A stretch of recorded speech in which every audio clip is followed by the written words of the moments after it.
কারবালাতে আসিয়া আরে ধুলো বালি কঙ্কার জাত, আরে ধুলো বালি কঙ্কার জাত, নিজ হাতে সরাই সগরা কাদে মদিনায় সগার কাদে কারবালায় সগরা কাদে মদিনায় সগার কাদে কারবালায় সগরা কাদে মদিনায় সগার কাদে কারবালায় আল্লাহুম্মা সাল্লি আলা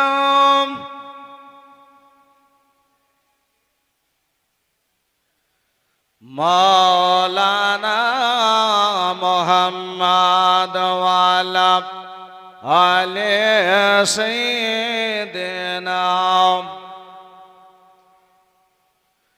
মুহাম্মদ সাল্লাল্লাহু আলা মুহাম্মাদিন মুহাম্মদ হরদম ज़बां से निकालो मोहम्मद हरदम शफीआना मोहम्मद सल्लल्लाहु ताला अलैहि वसल्लम। बिरादार अजीज़ान मोहतरम, तो इब्राहिम ও মোহাম্মদ আপনার শহীদ হয়ে গেলেন কারবালায়।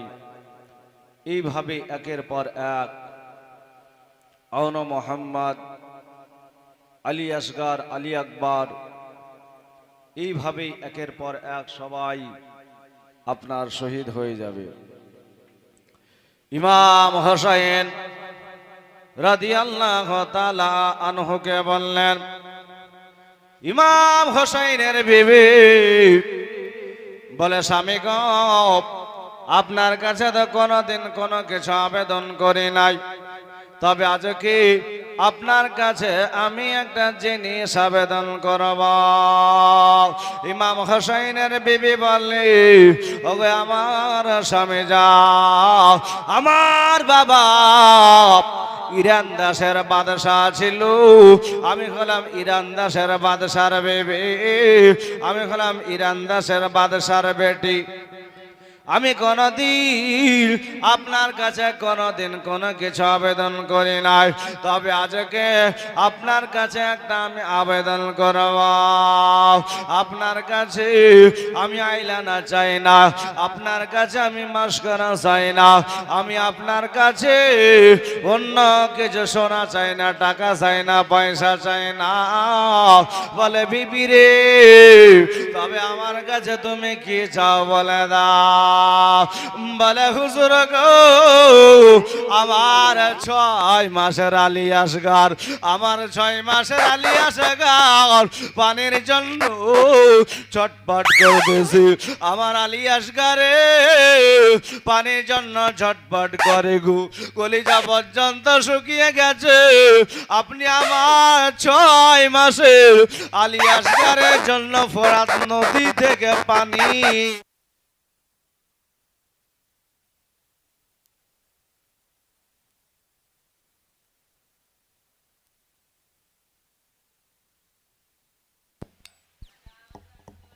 এইভাবে কি হয়? বেরাদার,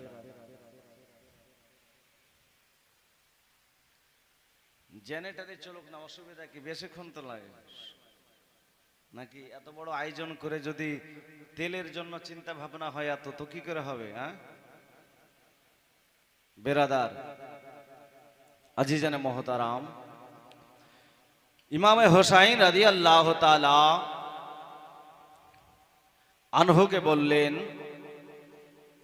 যে, হুজুর, আমি তো আপনার কাছে কোনোদিন কোনো কিছু আবেদন করি নাই, তবে আজকে আপনার কাছে আমি একটা জিনিস আবেদন করেছি, আপনি যেন আমাকে না বলিয়েন না।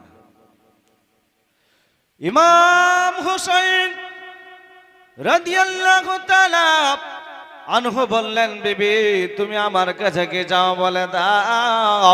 বলল, স্বামী গো, আমার বেটা আলী আসগরের জন্য ওই ফোরাত নদী থেকে পানি এনে দাও। আপনার কাছে কোনোদিন কোনো কিছু আবেদন করে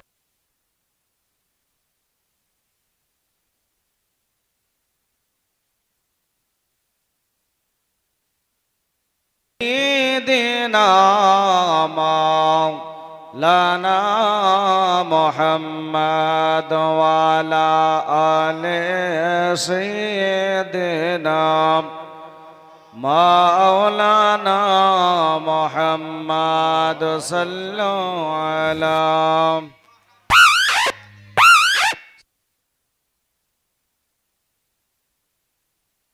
দিনা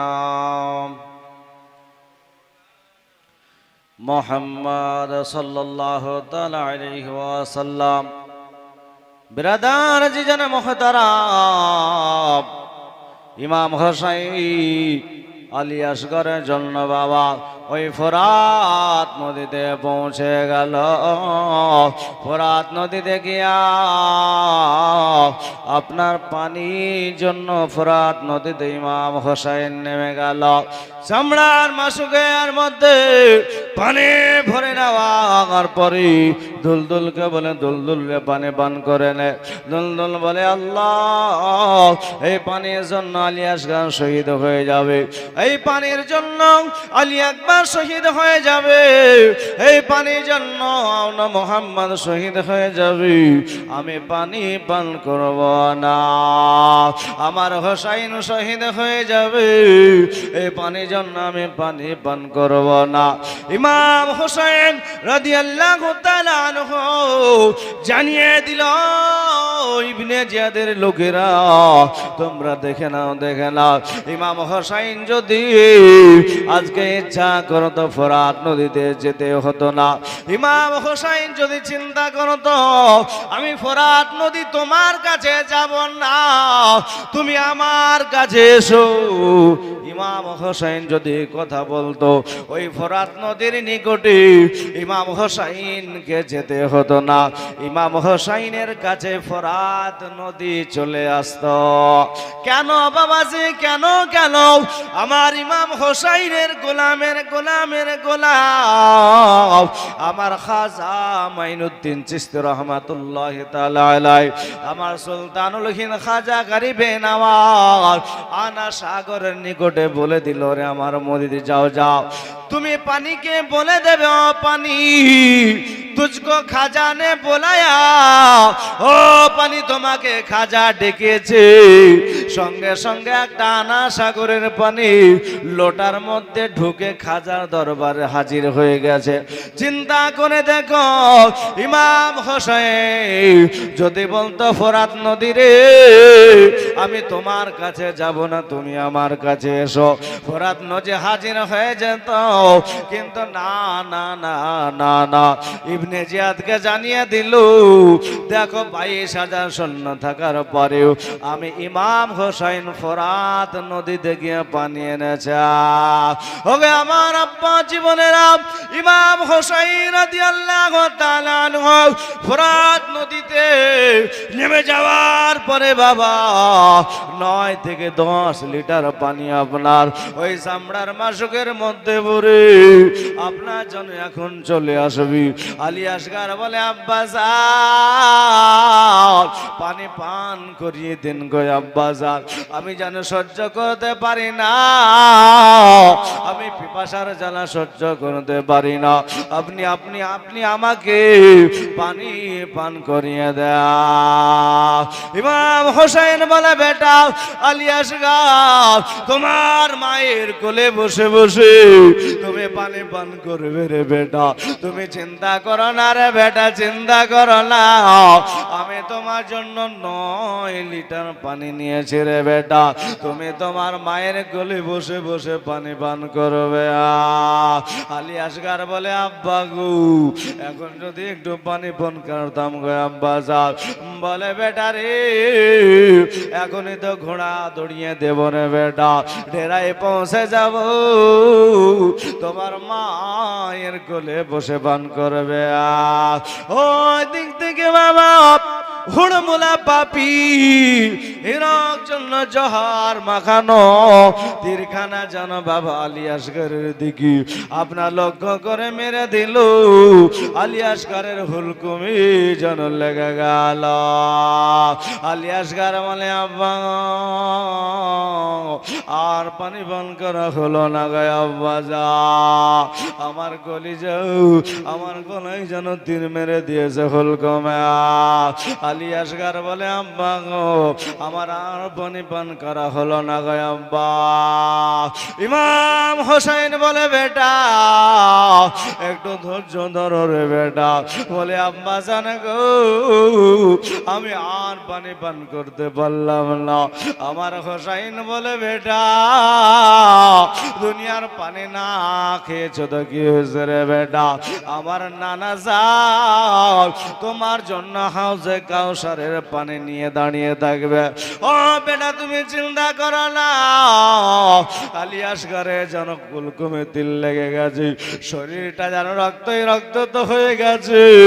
আলী আসগর আমার হোসাইনের কাঁধে বাবা এই রক্ত মাখা জামা লইয়া আমার আলী আসগর হোসাইনের কাঁধে যেন চলে যায়। ডেরায় আসার পরে বলল বিবিরি তোমার বেটা তোমার কাছে কোনোদিন পানি চাইবে না রে বিবা, তুমি নাও নাও, তোমার বেটা পানি আর কোনোদিন তোমার কাছে চাইবে না। আলী আসগর কোনো বাবা কথাই বলে না, কথাই বলে না গো। দুনিয়া থেকে আলী আসগর বিদায় হয়ে গেছে। ইমাম হোসাইন রাদিয়াল্লাহু তাআলা আনহু যেন বাবা একের পর এক যেন লাশ আপনার ঢের লেগে গেছে, একের পর এক বহন করে আজ যেন দাফন করি। আলী আসগরের কবরটা আপনার খনন করা হলো, আলী আসগরকে দাফন করা হলো। আপনার দাফন করার পরে বাবা আলী আসগরের কবরের সামনে দাঁড়িয়ে দাঁড়িয়ে বাবা আমার হোসাইন যেন দোয়া করে। হোসাইন বলে বেটা আমি তোমার কবরে পানি দিতে পারলাম না রে বেটা, তুমি জানো কালকে কিয়ামতের মাঠে আমার কাছে দাবি করো না রে বেটা, তোমার কবরে আমি ঝর্ণার পানি দিতে পারলাম না, তোমার কবরে নলকূপের পানি দিতে পারলাম না, তোমার কবরে আমি বৃষ্টির পানি দিতে পারলাম না রে বেটা, তবে আমি তোমার কবরে যেই পানি দিলাম রে বেটা দুনিয়ার কোন মানুষ দিতে পারবে না। বলে আব্বা গো আমার কবরে পানি দিলেন তো কোন পানি দিলেন গো? বলে বেটা রে আমি তোমার কবরে আমার চোখের 3 ফোঁটা পানি দিয়ে দিলাম রে বেটা, তুমি জানো কালকে কিয়ামতে দাবি করো না। ওগো আমার আব্বা জীবন মা বোনেরা একের পর এক যেন সবাই শহীদ হয়ে গেল। আউন মোহাম্মদ শহীদ হলো, ইব্রাহিম ও মোহাম্মদ শহীদ হয়ে গেল, আমার হোসাইন এবার বাবা কারবালায় নেমে যাবে। একদিন করে 2 দিন করে আমার হোসাইন 3 দিন ধরে যুদ্ধ চালিয়ে যাবে।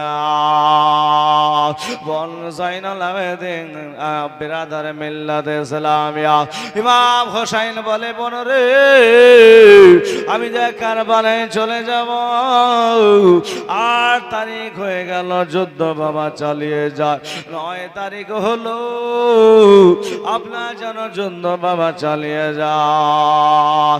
ইমাম হোসাইন বলল আজকে শুনে নাও তোমরা কেউ ঘুমাবে না, আজকাল রাত্রিটা হলো আশুরার রাতের। ইমাম হোসাইন রাদিয়াল্লাহু তাআলা আনহু আপনার সমস্ত টেরার মহিলাদেরকে বলে দিল, আপনার ছেলেদেরকে বলে দিল আজকে তোমরা কেউ ঘুমাবে না। আজকে ইমাম হোসাইনের শেষ রাত্রি। ইমাম হোসাইনের আজকে জীবনের শেষ রাত্রি, আজ তোমরা কেউ ঘুমাবে না, আজকের রাত্রিটা হলো আসরার রাত্রে। আমার আব্বা জীবন মা বলে না, ইমাম হোসাইন রাদিয়াল্লাহু তাআলা আনহু আপনার কারবালা আপনার সকাল হলি 10 তারিখে, মুহররমের 10 তারিখে আমার হোসাইন যেন শহীদ হয়ে যাবে।